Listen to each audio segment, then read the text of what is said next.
This is Big Podcast. All right, lo-fi episode for you. This is me in my office, so it's going to sound a little bit different. But I wanted to get this out. A lot of people right now are talking about a Super Bowl commercial with Seal, the musician Seal, where he is an animal seal. And I'm going to tell you a story about an experience with Seal that absolutely applies to your podcast. First of all, I want to say this. I'm not a Seal hater.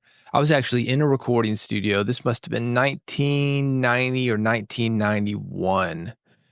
This was in Nashville, top tier studio, and I was in a band at the time. We were recording an EP. The engineer had this record. I was like, what is that? He said, oh, this guy, his name is Seal. And this is not Kiss from a Rose. This is the album before that, the first Seal. The second album is also called Seal, so a little weird. But I was blown away, and he was telling me about it, and we were listening to it on these big monitors and the production. And as soon as it came available, I remember seeing a newspaper ad for Tower Records. You probably haven't thought of either of those things for a while, but this is how music launched. They said, we got this new album. It's $5.99 on CD. I mean, it was way cheap because they were really trying to break him. Anyway, this is my point. Great album. One of my favorite albums ever. I've been a fan for a long time. I've seen Seal 3 times, twice in Nashville, one in Memphis.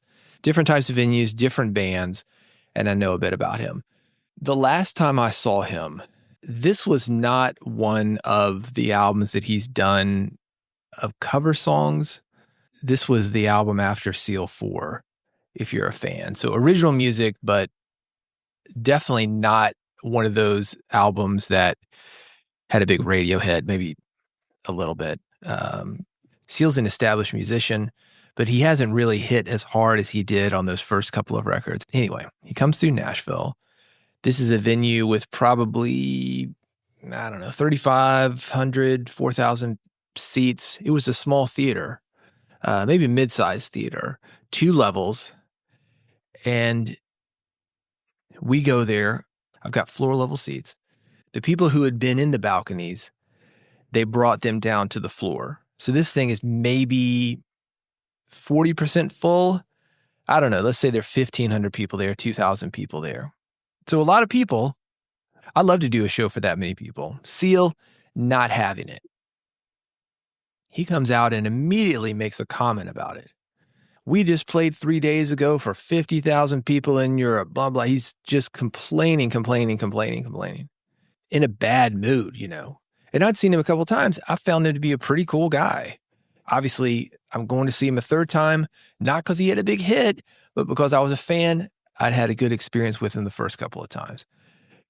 He just can't let it go. And I get that as a human, that sometimes people are just having a bad mood, but he knew this going into it. He's mad that they shut the balconies down. He's mad that the tickets didn't sell. By God, 50,000 people had seen him just a few days earlier, and nobody showed up for this gig. It seems to be a theme. And this is how it relates to your podcast. This is a man that could have been in the exact same situation. 1,500 people, and again, no big hits. So these people really were into what he was doing, the true fans. And he could have said something like, you know, we just played 50,000 people a few days ago, but it is such a blessing to have a gig like this because I can really connect with you personally. That's all he had to do. Same thing. He could have thrown in the fact that he was real popular, 50,000 people.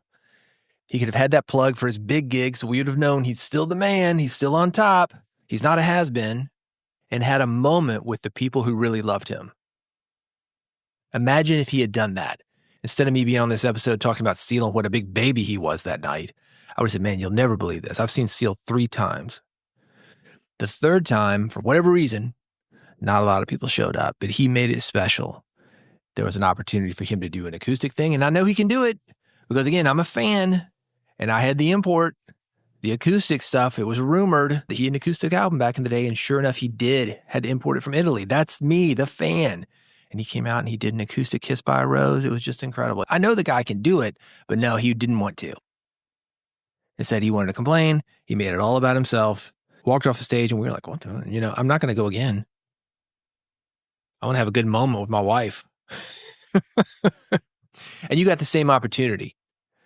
You may not have a lot of listeners now, but you have true fans, people who are engaged, the early guys like me, seeing that newspaper ad, Tower Records, go there right now. Get it before anybody else has heard of it because you lucked out on hearing it early. Those are your fans. Take advantage of those guys. Those people are in it with you. They will follow you. Success comes and goes. They will stick by you. They will buy the Covers album. That wasn't very good, by the way. But I bought it. A couple good songs, right? Same thing for you. They're going to come to the live shows. They're going to buy the t-shirts, listen to the episodes, listen to the guests that they've never heard of just because they like you. Think about it. Worry about the people, that one person. We always talk about that in podcasting.